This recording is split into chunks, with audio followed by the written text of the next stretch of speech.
Assalamualaikum warahmatullahi wabarakatuh. Perkenalkan, nama saya Sri Ratnasari dari Universitas Siber Asia akan mempresentasikan analisis Porter's Five Force pada e-commerce Shopee. Mengenal Shopee, Shopee adalah situs web perdagangan elektronik berkantor pusat di Singapura yang dimiliki oleh Sea Limited, sebelumnya dikenal dengan nama Garena, yang didirikan pada tahun 2009 oleh Force Lee. Shopee pertama kali diluncurkan di Singapura pada tahun 2015 dan sejak itu memperluas jangkauannya ke Malaysia, Thailand, Taiwan, bahkan Indonesia, Vietnam, dan Filipina. Dan mulai tahun 2019, Shopee juga sudah aktif di negara Brazil, menjadikannya negara pertama di Amerika Selatan dan luar Asia yang dikunjungi Shopee. Pada tahun 2015, Shopee pertama kali diluncurkan di Singapura. Shopee pertama kali meluncur sebagai marketplace consumer to consumer atau C2C, namun kini mereka telah beralih ke model hybrid ya, C2C dan business to consumer B2C semenjak meluncurkan Shopee Mall yang merupakan platform toko daring untuk brand ternama. Di kalangan konsumen di Indonesia sendiri, survei yang dilakukan pada bulan Desember 2017 oleh The Asian Forum mengungkapkan bahwa Shopee adalah platform belanja pilihan pertama bagi para ibu di Indonesia, itu 73%, diikuti oleh Tokopedia 54% dan Lazada 51%, juga Instagram 50%. Kembali ke Five Force, what the Porter Five Force. Porter Five Force adalah model analisis industri yang dikembangkan oleh Michael Porter untuk mengevaluasi daya saing suatu perusahaan dalam pasar. Analisis ini membantu perusahaan memahami kekuatan dan kelemahan dalam menghadapi persaingan. Apa saja Porter Five Force ini? Yang pertama, ancaman pendatang baru atau threat of new entrants. Yang kedua, daya tawar pemasok atau bargaining power of supplier. Yang ketiga, daya tawar pembeli atau bargaining power of buyers.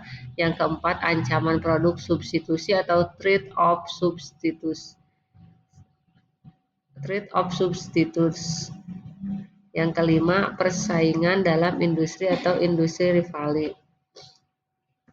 Kelima faktor ini akan nantinya mempengaruhi posisi kompetitif Shopee di industri e-commerce. Penjelasan dari yang pertama, ancaman pendatang baru ya. Banyak ancaman untuk survival dalam jangka panjang datang dari perusahaan yang belum ada atau belum hadir dalam industri atau pasar. Ancaman dari pendatang baru memaksa manajemen puncak untuk memonitor kecenderungan, terutama tren teknologi yang mungkin akan meningkatkan persaingan. Selanjutnya, daya tawar pemasok. Para penyalur yang memiliki akses untuk membatasi sumber daya atau siapa yang mendominasi industri mereka pasti akan menggunakan pengaruh tersebut. Banyak perusahaan mencoba untuk mengurangi ketergantungan mereka pada suatu perusahaan untuk membatasi kekuatan tawar penyalur tersebut. Yang ketiga, daya tawar pembeli. Pelanggan dapat tumbuh kuat dan besar sebagai hasil penguasaan pasar oleh mereka. Selanjutnya, ancaman produk substitusi. Kemungkinan pelanggan dapat menggunakan produk yang lain atau berbeda untuk memenuhi kebutuhannya yang sama. Hal ini menunjukkan adanya ancaman barang pengganti. Dan yang kelima, persaingan dalam industri atau industri rivalry. Dalam industri yang sudah matang, pesaing ada bukanlah sebagai ancaman, karena secara spesifik masing-masing perusahaan telah menemukan segmennya. Bagaimanapun, perubahan manajemen, kepemilikan, atau aturan main dapat meningkatkan ancaman serius bagi kelangsungan hidup perusahaan dalam jangka panjang. Ada satu tambahan force, yaitu the relative power of other stakeholder, di mana pemangku kepentingan lain seperti pemerintah, komunitas lokal, dan organisasi hak konsumen dapat mempengaruhi strategi Shopee. Faktor yang mempengaruhi kekuatan pemangku kepentingan yang pertama, regulasi pemerintah. Aturan tentang pajak e-commerce dan perlindungan data pengguna dapat mempengaruhi operasi Shopee. Yang kedua, ada organisasi konsumen. Tuntutan akan perlindungan hak konsumen dan kebijakan retur yang lebih baik dapat mempengaruhi layanan Shopee.